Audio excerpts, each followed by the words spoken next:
स्फोट झाल्यानं आग लागल्याची माहिती मिळते। तातडीने अग्निशमन दलाच्या 20 गाड्या दाखल झाल्या।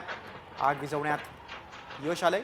या घटनेनंतर मात्र उत्तर प्रदेशचे मुख्यमंत्री आदित्यनाथ योगींनी घटनास्थळी जाऊन आढावा घेतला, वरिष्ठ अधिकाऱ्यांशी संवाद साधला। मात्र या अग्नितांडवामुळे भाविकांमध्ये देखील भीतीचं वातावरण तयार झालं। गॅस सिलेंडरचा स्फोट झाल्यानंतर तंबूला आग लागली। साधूंच्या राहण्यासाठी हे तंबू बनवले होते। अनेक तंबू जळून खाक झाले, तिथलं साहित्य जळून खाक झालं। रेल्वे पुलाच्या खालीच ही दुर्घटना घडली।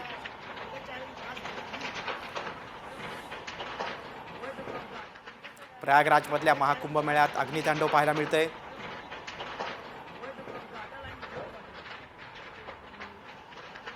गॅस सिलेंडरचा स्फोट झाल्यानं एका तंबूला आग लागली।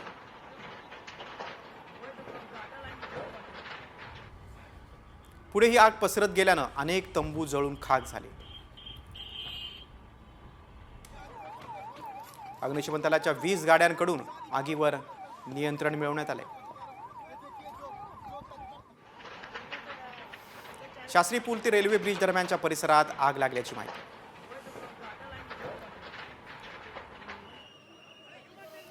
उत्तर प्रदेशचे मुख्यमंत्री योगी आदित्यनाथ यांच्याकडून घटनास्थळाची पाहणी।